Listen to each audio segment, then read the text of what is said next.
थेट आपण नवी दिल्लीमध्ये जाऊयात, कारण पुन्हा एकदा विद्यार्थी काहीसे आक्रमक झालेले दिसत आहेत आणि विद्यार्थ्यांच्या आंदोलनाला पुन्हा एकदा हिंसक वळण लागलेलं बघायला मिळत आहे। दिल्लीमध्ये संसद भवनाचा मार्ग, टॉल्स्टॉय मार्ग या ठिकाणी सध्या गोंधळाची परिस्थिती आणि तिथलं वातावरण काहीसं बिघडलेलं आहे। पोलिसांनी पुन्हा एकदा आंदोलकांवरती लाठीमार केलाय आणि पुन्हा एकदा अश्रुधुराच्या नळकांड्या या ठिकाणी फोडण्यात आलेल्या आहेत। 20 तारखेला देखील अशाच पद्धतीची परिस्थिती नवी दिल्लीमध्ये बघायला मिळाली होती।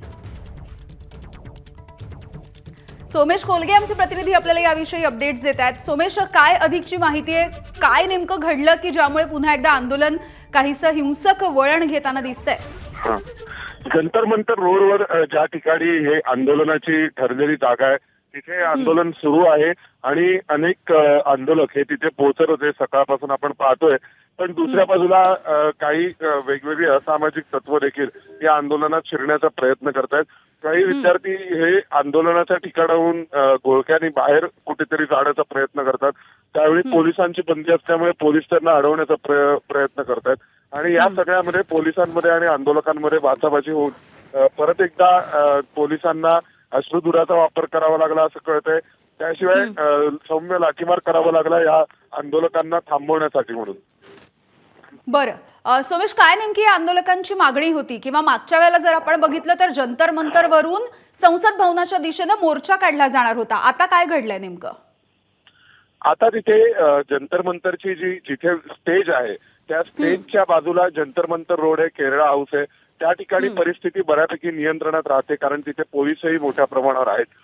दुसऱ्या बाजूला जर जंतर मंतरची जी मागची बाजू आहे तिथे टॉल्स्टॉय मार्ग आहे, त्या टॉल्स्टॉय मार्गावरती अनेक आंदोलक हे थांबलेले आहेत। तिथे वॉल पेंटिंग करण्यात आलेलं आहे।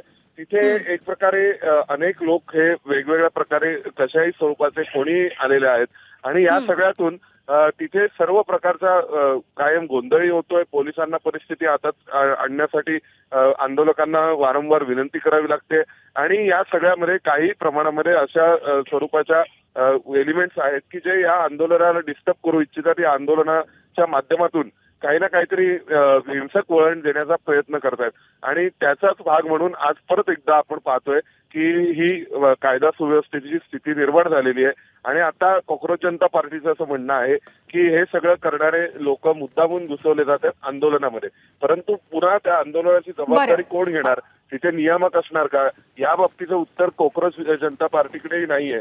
कारण त्यांच्याही कार्यकर्त्यांना जर तिथे शिस्त राखण्यासाठी, तिथली व्यवस्था सांभाळण्यासाठी म्हणून काही पुरेसे कार्यकर्ते आहेत अशी स्थिती दिसत नाहीये। त्यामुळे एक प्रकारे लोक येत आहेत आणि आपापल्या परीने जे त्याला करावं असं वाटतंय ते करतायत, मग ते नरेंद्र मोदींच्या बाबतीत असो, अन्य कोणाच्याही बाबतीत असो, आणि तिथे त्या दृष्टीने म्हणून ही थोडीशी परिस्थिती हाताबाहेर गेल्यासारखी वाटते।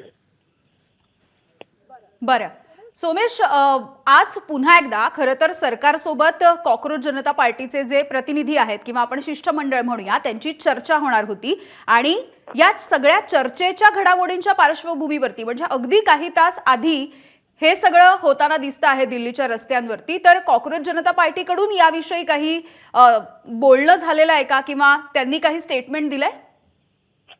कॉक्रोच जनता पार्टीचं म्हणणं आहे की आमचं आंदोलन डिस्टर्ब करण्यासाठी काही असामाजिक तत्व त्यामध्ये आहेत, शिरण्याचा प्रयत्न करतायत असं कॉक्रोच जनता पार्टीने थोड्याच वेळापूर्वी एक प्रेस स्टेटमेंटमध्ये आपल्या त्यांच्या सोशल मीडियावर टाकलेल्या स्टेटमेंटमध्ये म्हटलेलं आहे।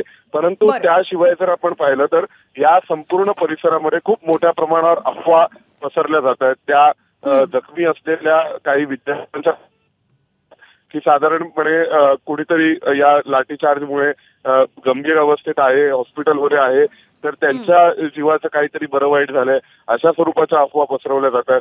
सोनम वांगचुक यांच्या बाबतीत अफवा पसरवल्या जातात आणि त्या सगळ्यामुळे एक पॅनिक सिच्युएशन क्रिएट होते। तरी सुद्धा या संपूर्ण परिसरामध्ये पोलिसांनी आता इंटरनेट शटडाऊन केले, त्यामुळे अफवा पोलिसांच्या या सगळ्या प्रयत्नांमुळे आळा बसलेला आहे। पण तरी सुद्धा जी गर्दी आहे ती गर्दी कुणाच्या नियंत्रणातली नाहीये असं दिसतंय। अगदी सोमेश, धन्यवाद सविस्तर माहितीसाठी। वेळोवेळी अपडेट्स जाणून घेऊ।